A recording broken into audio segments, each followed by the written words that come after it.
Hey, everybody. Welcome to the closing ceremony for phase 2.4 for Slingshot.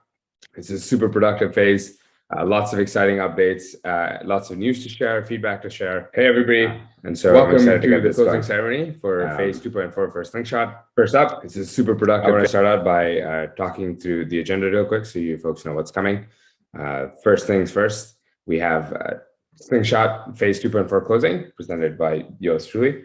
And then Susmit from the Huddle team, XinAn presenting, Laura presenting from FileDrive, Baoyuan from the FilSwan team, and then I'll talk a little bit about the future of Slingshot and upcoming phases at the end. And then we'll try to leave some time for questions. So if you have any, please feel free to share them in the chat. We'll have somebody looking regardless of if you're watching a live stream or if you're in the Zoom with us. So let's get started. Firstly, for all the participating teams, of which 46 qualified for awards, there's a lot of you. Congratulations on completing phase 2.4. In this phase, about 7.2 petabytes of data was onboarded, which led us to cross like this massive milestone of 20 petabytes of data being onboarded through Slingshot phase 2, which is absolutely massive. Congratulations. This is a huge step in the direction for making Filecoin more productive in the near term. And it's already proved to be an incredibly valuable stress test in many ways. Lots of learnings, lots of takeaways for how, in general, like deal making can be better, things that need to exist for Filecoin to actually deliver its value and its mission for being the data store for humanity's information. This phase had 240,000 deals, which was slightly less than the previous phase, but each individual deal was actually more efficient. And so we had an average deal size of 32, close to 32 gigabytes. The sectors were very densely packed. And the average data being onboarded by participants was also a little bit lower, 137.17 terabytes, mostly because we had so many more teams participating. So it's really great to see just the wide variety of data being onboarded, massive diversity in the data sets being used and onboarded to the network. This should hopefully help in the future, especially as teams around the world that aren't just storing, but are looking to retrieve data of different kinds, are building projects where they can take a dependency on data that lives on the Filecoin network. So huge congratulations to the participating teams. It's clear to see that you've found your efficiency and your effectiveness sweet spot, and you're able to make progress rapidly in onboarding data to the Filecoin network, and excited to continue to see this kind of trend and get some additional learnings and takeaways for how we should improve the network together as a community to ensure that, as I mentioned, it meets its mission. So the judging and results for Slingshot phase 2.4 were shared, I think, a couple of weeks ago, where the total reward pool for this phase was at 50,000 Filecoin. Which is spread across like 46 teams. The link to the actual table can be found in Slack. I think there's a channel called Slingshot Announcements that many of you are aware of. And I link the public link to that so you can take a look anytime. We'll be talking through some of the takeaways and learnings from judgment and scoring, but I did want to just highlight that it was awesome to see so many teams participate and lots of teams doing extremely well. Like, I don't know if you can see that much of this picture because it's pretty zoomed out, but the greens represent like disproportionately good contributions, whether that's in terms of onboarding data that was highly accessible and retrievable, or if it was content that was at an extremely high bar for the documentation submitted, for the deal UIs that were built, or for the demo videos that were submitted that will be displayed on each team's project page. And so each of those green boxes was also rewarded a bonus, and we'll talk about that. But to see so many teams participating at such a high level is incredible. And so excited to see that continue, and also refine the criteria and the rules as a result of these learnings and takeaways to ensure more of you can continue to feel productive and feel like you're being rewarded for your contributions. So, quick overview for those of you that may not be as familiar with how judging works for the current Slingshot phases. Each team submits metadata for all the deals that they made on the network. So this includes the files that they stored, documentation about how they stored their data, and how one should retrieve it if you're interested in retrieving specifically the data sets that they've onboarded to the network. It includes building a deal UI, which is effectively just an index and a search tool to ensure that if you're interested in the data that they've onboarded, you have a way to access it. So you can go to their websites, look it up, learn about what they've onboarded, and then based on that, identify what you'd like to retrieve, and then retrieve it from the Filecoin network. And then a demo video, which sort of ties a lot of these loose ends together so that you can watch like a 4-minute clip, and in that time, understand what the data set is, how it was stored, how you should retrieve it, and what you can do with the retrieved content. And because we have so many teams that tend to perform super well, especially at the top end, there's always disproportionately performing teams. We had initially capped rewards for 10% in the first allocation. And so you proportionally rewards are attributed it to all the teams where a team can maximize that 10% of the reward pool. And then we award bonuses and then re-attribute the outstanding rewards.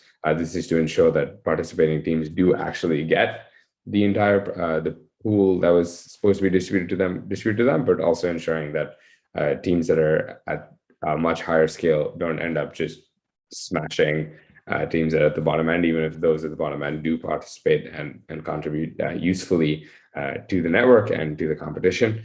And so we'll talk through a little bit of how this happened in detail, but if you have any questions, feel free to share in the chat.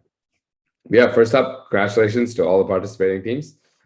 46 were eligible for rewards. There were 6 more, I believe, that weren't because of some caveats. Namely, we have to still ensure that teams participating store their data with at least 4 miners, and that not any single miner ID is attributed with more than, I think it's 30% if I remember off the top of my head, but all this is outlined in the website. And so this is primarily to ensure that for the storage providers that are actually serving data of the Filecoin network, not only do we ensure that there's diversity in how the data is being served by storage providers and ensuring that there's leveling and access across different storage providers in different locations, but also encouraging the client mindset of having replicas of data.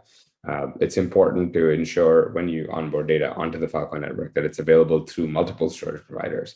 This helps keep your availability high for future clients that might be looking to retrieve this data, or if you want to retrieve your own data in the future, having multiple replicas just reduces a little bit of the risk that anything goes wrong with one of the storage providers that you're choosing to work with in a way that it would not allow you to access your data on the network. So some takeaways from judging this time around. For the first time, we actually integrated a retrieval success rate into the scoring. So we've talked a lot about how retrieval is extremely important as part of Filecoin scoring. This is because not only is it important to onboard your data, but the data should be onboarded in a way that it's also accessible to people. And so we currently test in sort of automated but random manner where we attempt making deals based on data that you've onboarded as a participant of Slingshot on a daily or weekly basis. And then we publish those logs on the website. So you can actually go anytime, look at the leaderboard, click into the RSR number and see the attempted sort of retrievals that were done. It should show you which miner and storage provider we attempted to get the data from. And if it didn't work, we should also be publishing the log so that you can take a look and make adjustments. And we're going to do our best to update this much more frequently so that you have chances to correct, dispute, discuss with us through the course of phase as opposed to needing to wait towards the latter half of the phase. And so this is included as part of phase 2.4 scoring, as part of like a data onboarding and retrieval score, which is like a holistic 50% weighted by how much data was onboarded and then 50% weighted by the retrievability of that data. Documentation that was published generally met an extremely high bar. The only thing that I wanted to call out for participating teams as feedback is that many of the data sets are multiple files that are very small, and then some of the data sets are massive single data sets that are divided into chunks. So for the ones where you're actually constructing pieces of files, you should have some explanation on how those pieces were constructed. And a lot of teams will say, oh, we just divided them into 16 GB chunks or 32 GB chunks. And while that works, it's very difficult for a client who's reading it to understand and follow that logic. And so if you're doing that, then there should be a clear mapping in your deal UI or somewhere else where a client can follow sort of the obvious steps of, oh yeah, I was just divided into these pieces. I need to figure out which piece to retrieve. This is also extremely important as we work towards enabling like partial retrieval in the future, so clients can figure out exactly the file that they want within a data set and go get it from the right piece that's been stored with the storage provider. And in the case that your data set is a massive single file that's been chunked, in that case, I think it matters less because typically clients would have to retrieve all the parts or all of the chunks to be able to view that data set. But in those cases, you should also show like reconstruction and then actually like what to do with the data set in order to use it. So some projects had excellent examples of this. I'll try to share some of these towards the end if we end up with time. If not, I'm happy to chat in Slack, but there's some project videos that had excellent examples of reconstruction and then actually viewing it in like custom software or video or media software for data sets that were published in chunks. Deal UIs generally much improved from the last phase. Congratulations to all of you for taking that feedback. Search was much more consistent as a feature. The only thing I would add is similar to the previous, you just make sure that search for files within pieces works, which I think most teams did do. One thing that was a little tricky was partial file names. So for file names that have like pieces or part IDs, just putting in the ID should be good enough, and not all were able to handle that. Demo videos, again, extremely high bar, extremely improved overall. Just show us the retrieved content at the end. So once you finish your demo of retrieval, open that up in the appropriate application so that me as a user can watch this and see, oh yeah, this is how I use this file type or file extension, even if it's as simple as like double clicking and having it play in iTunes or something in the case of media files. But yeah, overall content continues to remain at an extremely high standard and meet a really high bar. Congratulations to all of you. Lots of bonuses were awarded for high quality of content. And so it's awesome to see. We got some feedback as well. And so I'll be working towards improving some of the definitions of the rules and expectations so you know what you're working towards. Integrating retrieval success rate is always a little bit tricky. And so we should have conversations in Slack if you have ideas for this. As well as for adjustments to rewards in general and how we assign rewards from the pool. Want to ensure that the competition continues to scale up and continues to make the network more productive. We're running a little bit behind schedule. So if you have any questions, drop them and I'll either try to address them in chat or we can take them at the end of the session. With that, I wanted to invite Susmit from the Huddle team to take over. Susmit, thanks so much for making the time to be here. Please feel free to grab control of the screen. Yep. Hey guys, yeah, nice to meet you. Let me screen share. Hey, we don't hear you. Hello. Oh, we do. Hello? You're good to go. Okay. I'm sharing my screen.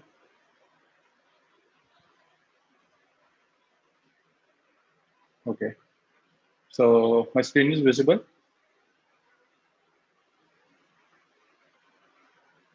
Okay.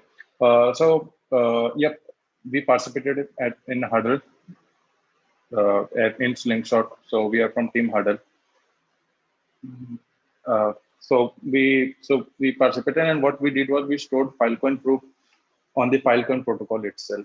So we wanted to do in the best way manners, in the way the Filecoin protocol was designed to be, which means the data need to be decentralized in very respect way, and it should be retrieval, as Deep mentioned, to the highest standard that possible.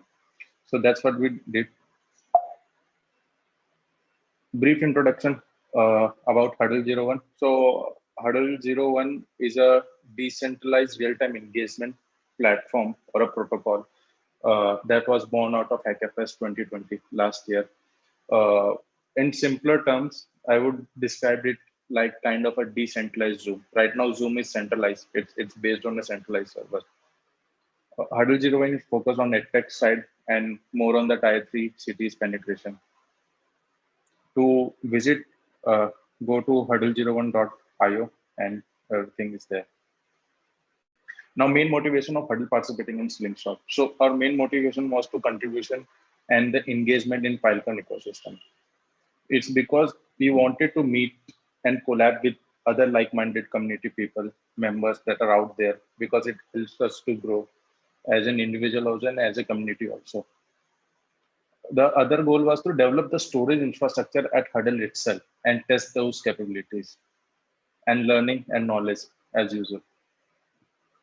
So in Slingshot, how we approached to the problem was that first we set up the Lotus node on the cloud, and we downloaded the data from proof.filecoin.io. It's an IPFS link. So first we were doing with IPFS, but we found that it was a bit slow. So we went for wget multi-threading, and that speed up the process of downloading. Then we used a beautiful tool that was graph split, and we divided those 200 GB of data into 16 GB of sectors of CAR files. And then we sent all of our deals were online, and we sent it to miners. Plus, there were a couple of scripts that has actually helped us in those process. And I have shared the GitHub link and the Filecoin link that actually helped us to make those online deals. The deal UI. So the deal UI is something we also had a lot of focus on, because in the end, it's about the data that actually matters, not how the data was stored, right? So if we are able to retrieve those data, that would be much better if an end user is able to retrieve those data. So in the deal UI, the one person can search by file name, by deal ID, or miner ID. And once the care files have been downloaded, it you can use the Go graph split to actually stitch those care files and generate the original file. The smaller files, as mentioned, they can directly be downloaded through IPFS. You can even view the contents of the care files that we had made. And you can also actually search for an individual file. If person wants to actually search for an individual file, that's also possible. So here is how our deal UI looks like.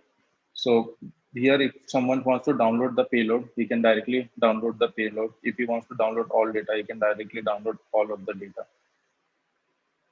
This is the individual view. If someone wants to have an individual view, they can take all of the view of the individual files that are out there. So it gives the inside content of a CAR files also, what all files are there. A person can actually search for a single individual file also, and the data would be presented wherever those CID contains that data. The stats. So Slingshot, participating in Slingshot was a lot of fun. We had a lot of learning also, and a lot of things to improve upon also. So the Filecoin proof that we actually downloaded was 200 GB. The deal size that was of 16 GB, and the total CIDs that generated were around 27. The best part I think we are proud of is that we actually had very high decentralization. We had sent around 230 miners. So even, and the replication rate is around 8 plus. So a CAR file would be available to at least 8 miners. So even if 1 or 2 miners are offline, or if you're not able to retrieve data, you can actually retrieve from 6 other miners, which are geographically differently located. And our retrieval rate, as the tested by Slingshot, was around 75%. The deal success rate, whenever we were making online deals, we had around deal success rate of around 17%. And the best part was that there are many deals that we could have sent through only via zero Filecoin only. So there were many miners that were happy to accept deal at zero Filecoins charge. And it was a very low, with a very low cost, we can actually put a very high amount of data to Filecoin network. So that was also the best part of it. So, yep, we are on a mission. So as we said, we are still building the stuff, we are still learning, and we are still scaling. So our main aim is to able to store the data with high level of decentralization, as the protocol was designed to be. The second step at Hurdle is that Hurdle is a decentralized Zoom, as I had mentioned, and we are developing a feature of recording. So in that recording, what would happen would be streamed to storage. So all of the video streams would be directly stored to Filecoin network. The video generated is basically a very high amount of data. That data easily scales up to a GB. For an hour of data, it can be a GB, or it's a couple of GB for an hour of video that's being generated at a 720p from a simple webcam of the Go. And a meeting can have around 5 to 10 people. So a meeting of 5 to 10 people with all of their audio video on, that would generate a massive amount of data for 1 hour. If we compare, that would be couple of times. And if we scale those number to multiple times, that would be bit infeasible or bit expensive if we have Web2 approaches like Amazon S3 or other storage. So that's why. So we are developing an architecture that we are calling it as stream to storage, and we are actually also looking forward to connect with miners that can help us to build this architecture. To follow Hurdle, I have mentioned the Twitter handle, and if someone want to connect me, I'm available on the Slack. And Ayush is also from Hurdle. He is also available on Slack.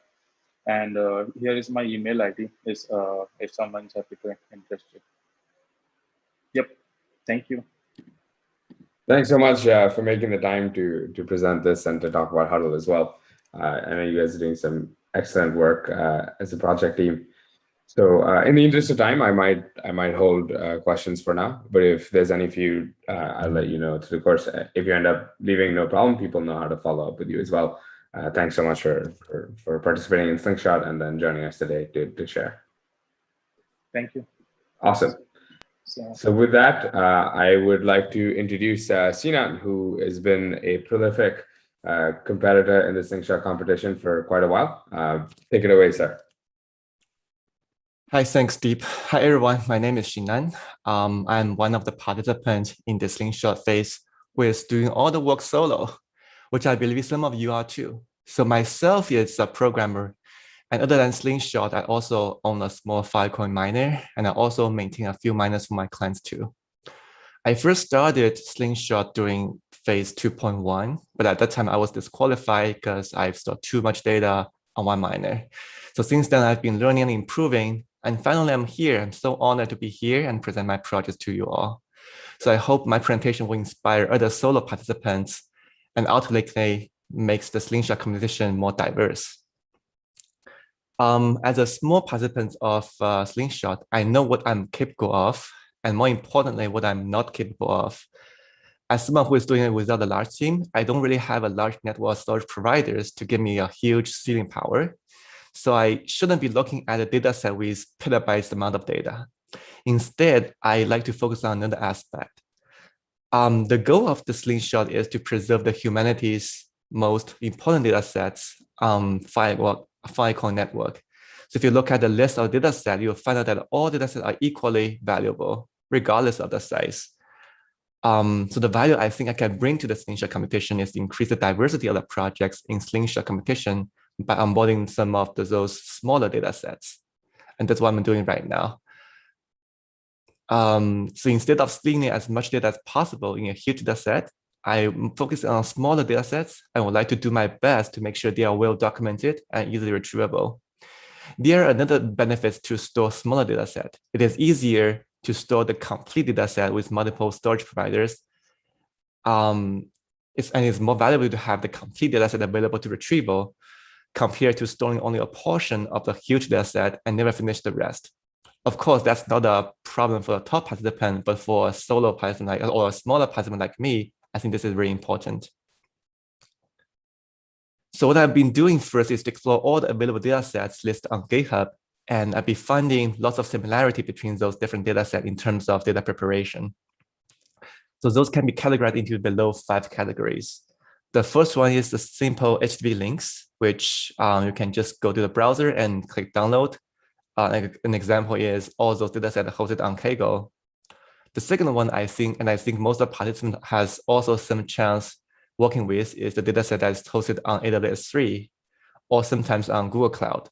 It's very easy to use AWS CLI to download them. However, there are a few exceptions here. Some of the dataset like Oxif, they actually ask for requester pay. So when you download them, you actually need to pay the money. Another exception, such as Mozilla Common Voice, that will require the user to enter the email to get a one-time token, which can be then used to download the data from AWS. But most of the other cases, it's just free hosted on AWS. You can download it from anywhere.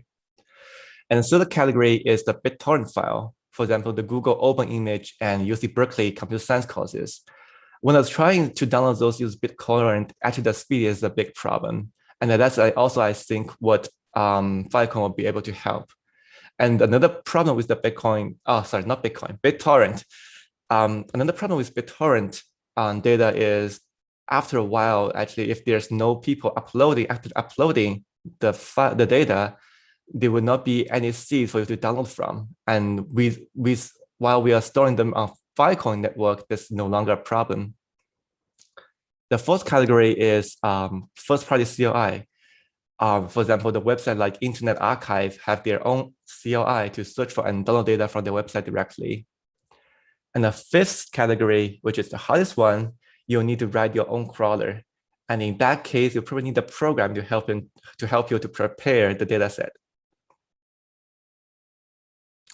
Next, I'd like to talk a little bit about how I prepare the data.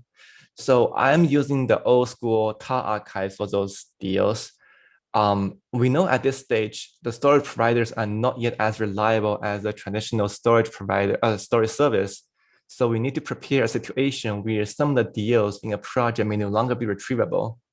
So to overcome that and still provide value while with some missing portions, we want to make sure that each individual tar archives can be extractable independently.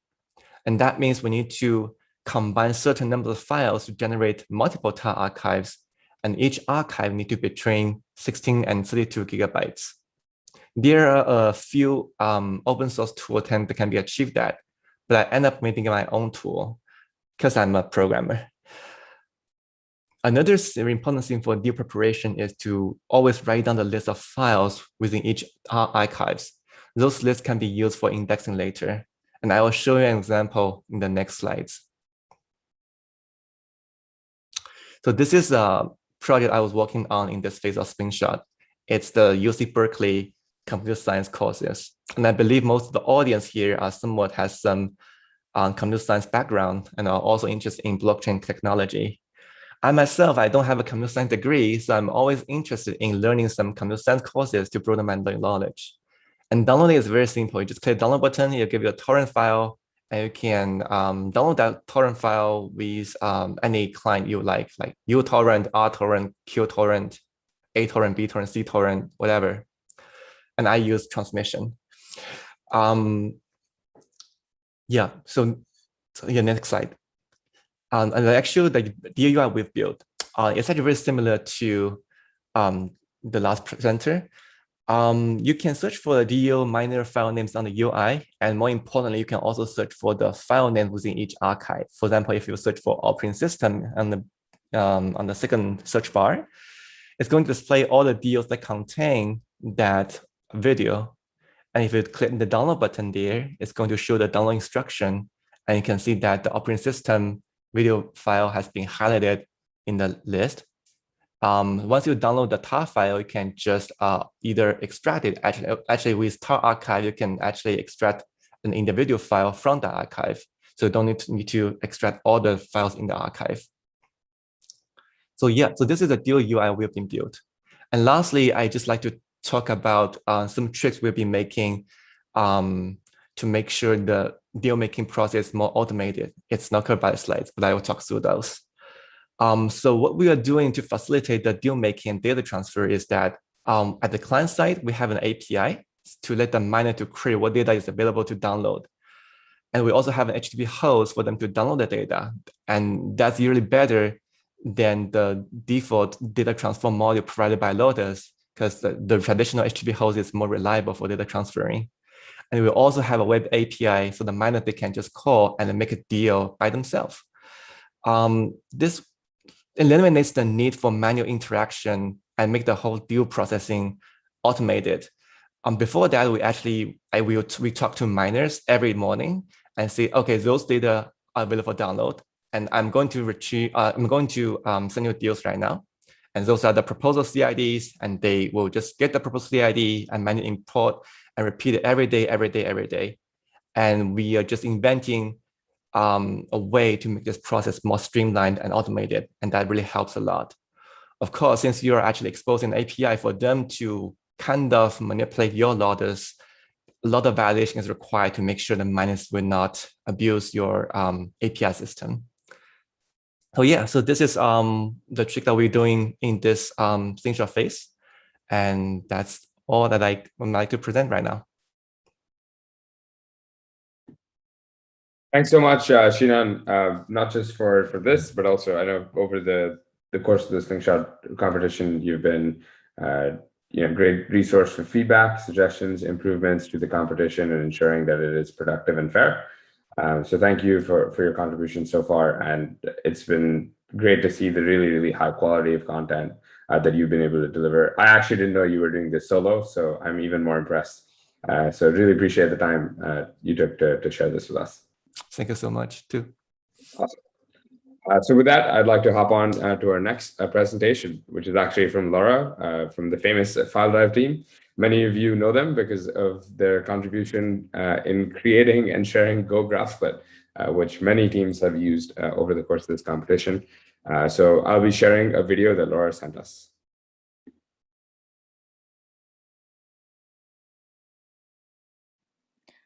Hello, Slingshotters and friends. This is Laura from FilDrive. Now we are at the Slingshot 2.4 closing ceremony. Congratulations to all the participators. Over 7 petabytes of data was onboarded to the network in phase 2.4, and total qualifying data has crossed the milestone of 20 petabytes onto the network. The achievement is awesome and incredible. It is my great honor to be here with all of you and talk about what FilDrive we did in Slingshot 2.4 and what's next. About FilDrive, we have always defined ourselves as two developers and infrastructure builders in Filecoin ecosystem. From 2019, we focused on technical solutions and development based on IPFS protocol and the Filecoin network, and do our best to make contributions to the community. The Slingshot competition is a great opportunity for clients and developers to get involved in the whole process of real data storage with general rewards and find out what kind of tools or applications are needed and which part can be improved.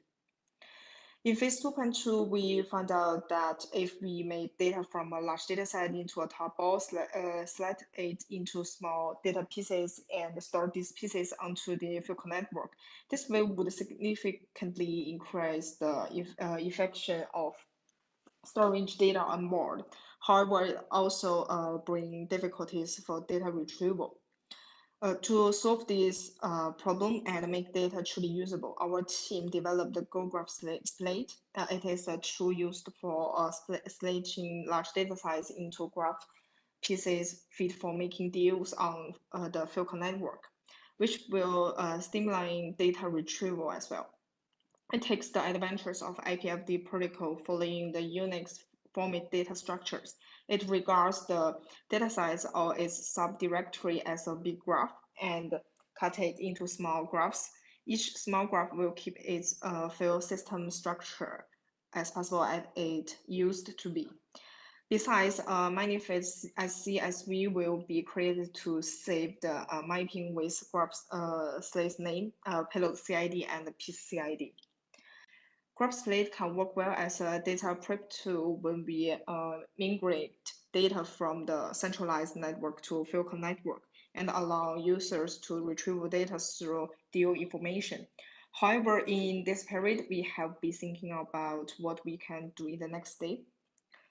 In the ideal application scenarios, IPFS and Filecoin network can be used by anyone who has data storage requirements without technical thresholds and knowledge of IPFS protocol and Filecoin consensus mechanism.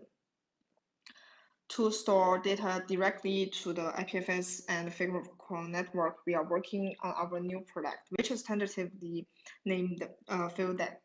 FileDeck is a decentralized storage solution based on IPFS. It will provide a high-quality IPFS pin service and customize a network service based on their requirements.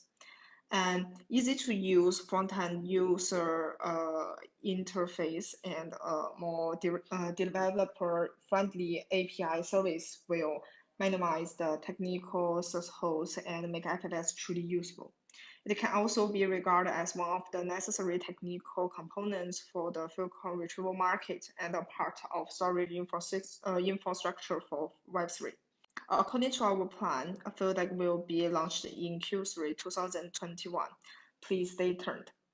So the last part of my pre is the demo video of what FileDrive did in Slingshot 2.4. Please watch the demo video.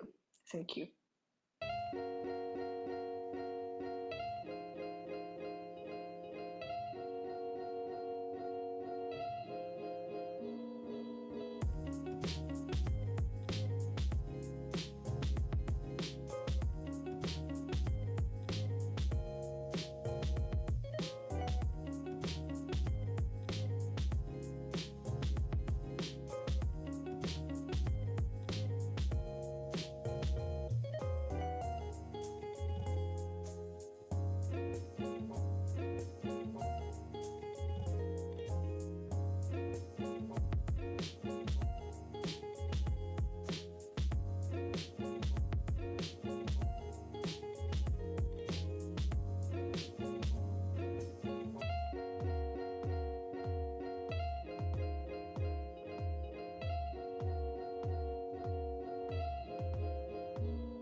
Thank you so much, Laura, for sharing the video.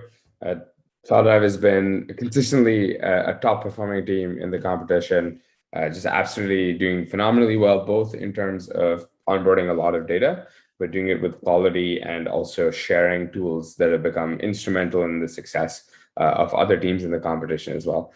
So thanks for your contributions and looking forward to seeing what comes next, especially with FileDAG and the other projects that you're working on. With that, I'd like to invite our final participating speaker from this phase, Baoyuan from the FilSwan team. Hello, everyone. So my name is Baoyuan. I'm a member of FilSwan team. I'm just a project coordinator, so I'm still don't know too much about the technology. So I hope my speech won't make you guys so confused. So I will start. So today I'm going to bring you guys through the. May I go to the last slide? Yes, thank you. Today I'm going to bring you guys through the solution for new Slingshotters. The FilSwan is a team based in North America in Canada. We have been participated the Slingshot competition since 1.1, which started last October until now the 2.4. And it has been almost 1 year, and this is really a long journey, but we really enjoy it. So you can go to the next. As time goes by, we have made a lot of improvements in the deal processing and the importing process. So we'd like to take this opportunity to bring these two solutions to everyone who wants to join the new journey of the Slingshot. The Swan platform provides a decentralized edge infrastructure marketplace and the software that moves data processing and analysis as close as possible to Web 3.0. On this platform, we provide two important tools to participate in the Slingshot competition. The first part is on the client side. You could use our Swan client tool.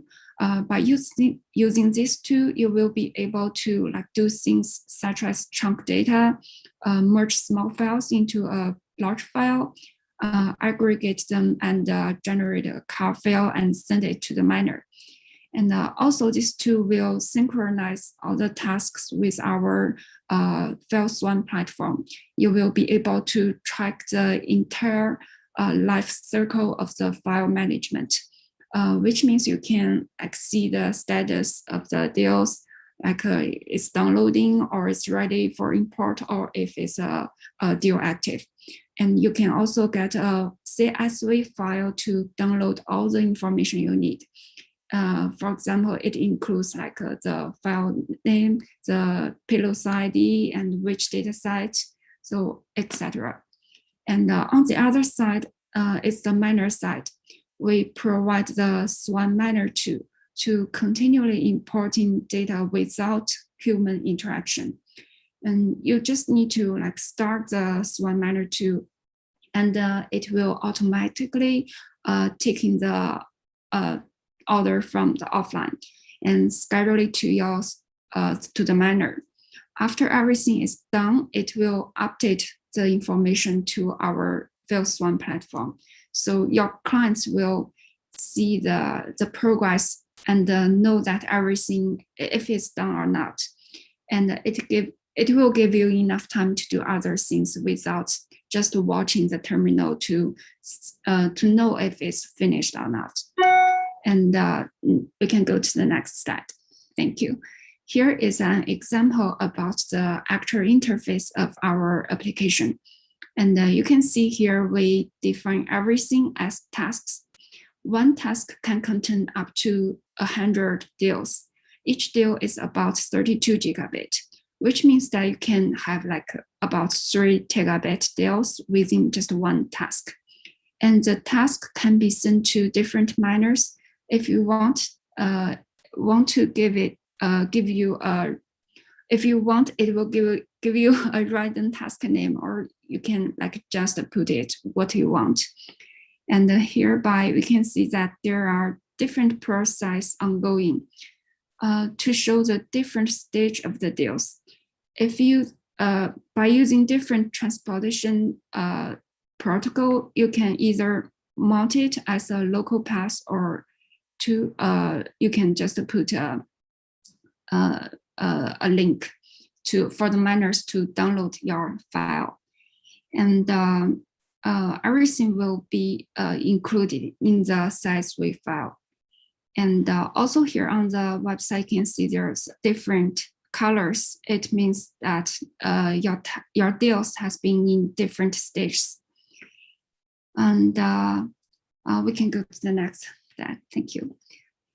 And yeah, I know it's a little bit abstract to everyone. So we will have our office hour on Wednesday.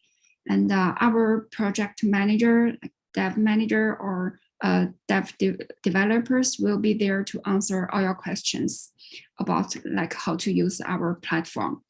And for other business cooperation or other questions, you can always reach our founder, Charles, via Slack. And we will also have a workshop on Thursday, and we're going to show you like some videos and also answer your questions.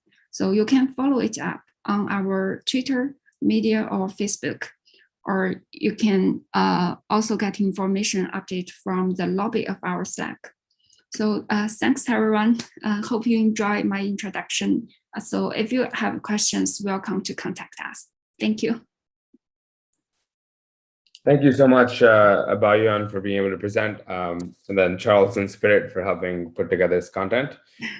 So just one question I had is, if somebody watching this video is interested in joining the office hours or participating in the workshops, is the recommendation that they should reach out to Charles on Slack, or will he be making an announcement somewhere, or should they go to a site to register for these? I think they're gonna make an announcement, yeah, but this more like the business team. So I will confirm with them. Sounds great. So whenever you reach out to them, feel free to suggest that they make an announcement in the Slingshot channel as well, because in Filecoin Slack, we have the hashtag Slingshot channel. And I'm sure participants would be interested in coming to these sessions. Great. Thank you. Thank you so much for joining us to present today. Really appreciate it. Take care. Sweet. So with that, we have about 8 minutes remaining, and I'd love to talk through upcoming and what's next for Slingshot. So for those of you that are participating, you already know what's next, which is there's more Slingshot. So as we wrap up phase 2.4, we already transitioned into phase 2.5, and we already announced dates for that, as well as phase 2.6, because we want this to be a little bit more predictable for you folks around your schedules and the work that you're doing. Since for many of you, this is also one small part of the different things that you do, whether inside or outside the Filecoin ecosystem. So for phase 2.5, the expectations for submission are very similar to the previous phase. There'll be continued focus on retrievability through the retrieval success rate metric, but we'll also continue to refine the guidance as well as the scoring mechanism and the judging mechanisms over the course of the next weeks. So any feedback is welcome and suggested for sure, as we continue to make this more consistent, but also in general ensure that you feel like you're being fairly sort of rewarded for the work that you're putting in. I also wanted to flag that several new data sets have been added to the competition. A special shout out to our participant Askender, who I think has single-handedly proposed like 10 new data sets, of which I think at least 6 or 7 of them are now on the list of eligible data sets to the competition. Several other participants have also proposed interesting data sets, such as the entire category of the Internet Archive was recently added. So definitely check the website when you're registering a project to see what data sets are available to you. We also always have sort of the published list of data sets, which I'll share a link later on in the slides, but definitely check that out as well. And the current status is roughly 200 terabytes have been onboarded, which is significantly less actually than previous phases in terms of rate of onboarding. Partially, this is still early in its phase, and we're still wrapping up 2.4. But other than that, I mean, we're definitely looking at ways in which we can ensure additional data is onboarded at a faster rate.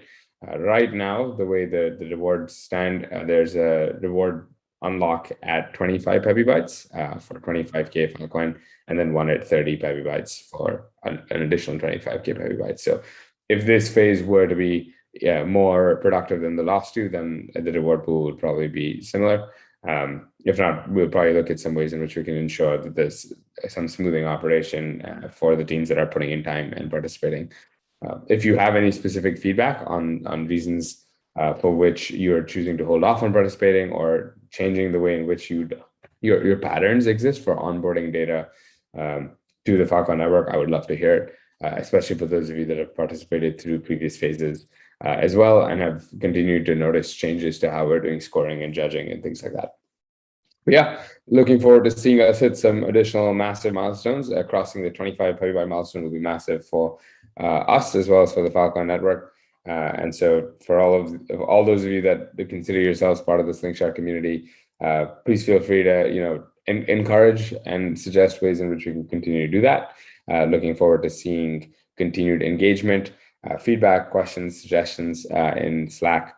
You can reach me in Slack at any time. or drop a question or thoughts in the Slingshot channel. So one thing I did also want to talk a little bit about is like, as we look at like the point of Slingshot and sort of why it exists, there's this aspect of it, which is we want to onboard useful data onto the Filecoin network.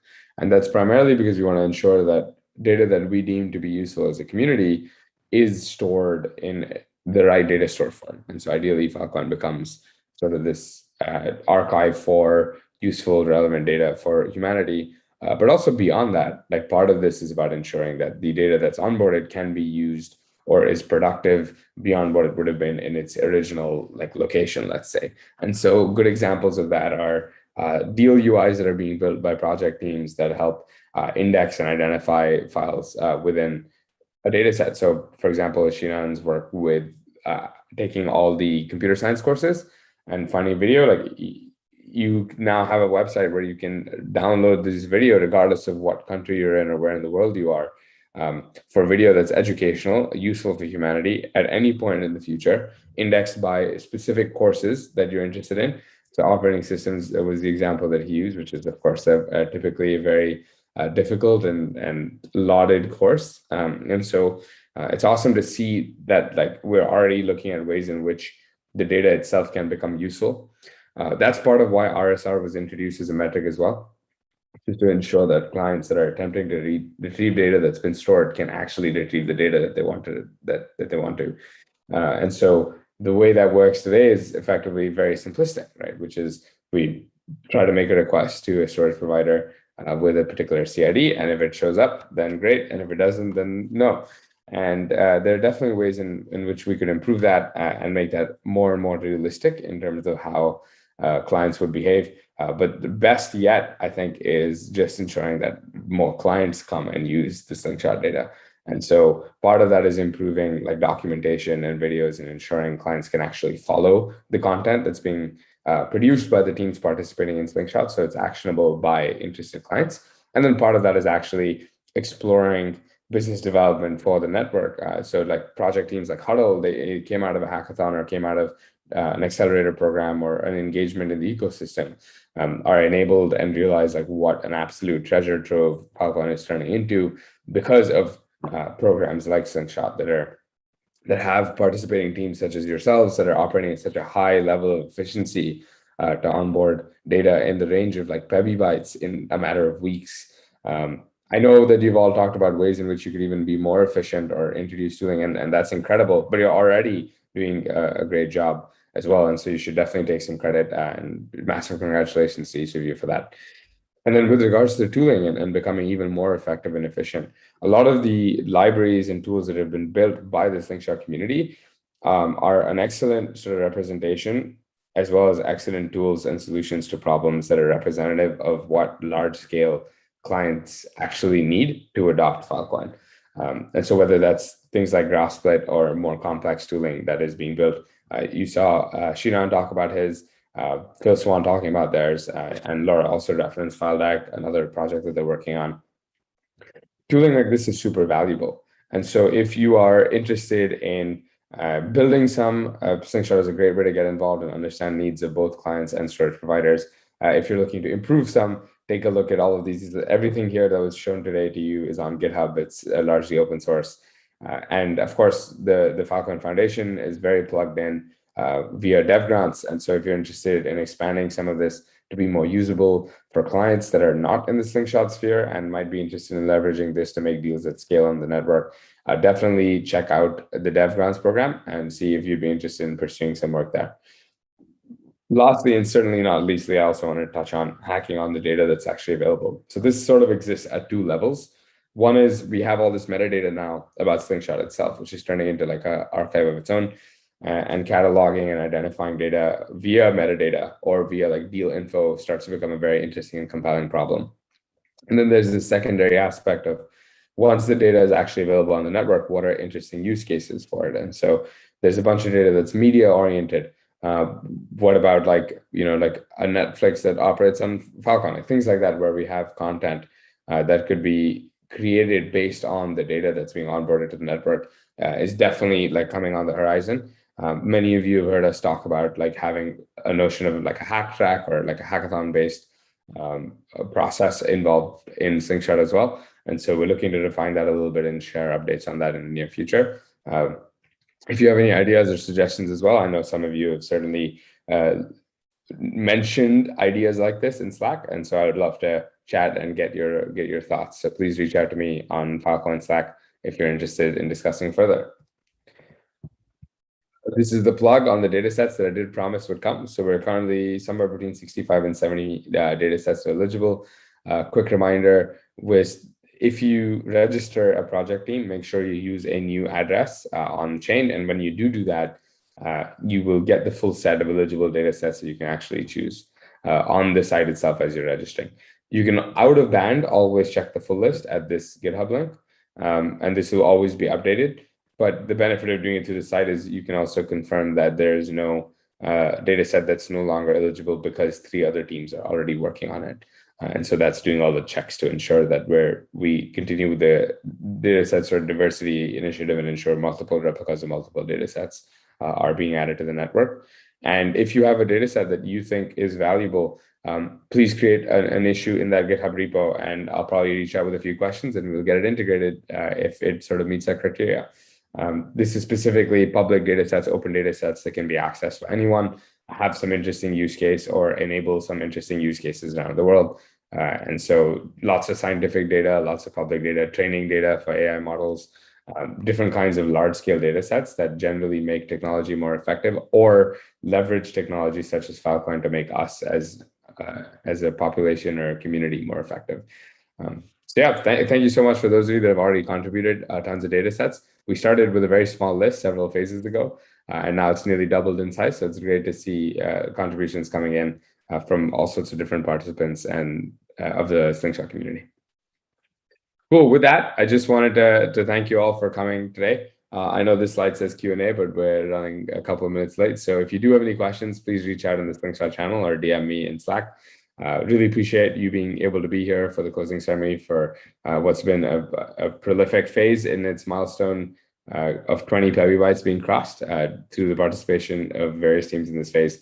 Looking forward to seeing what future phases bring, as well as engagement from you on how we continue to make Filecoin a more productive and more effective network for being a data store for humanity. Thanks again for being here.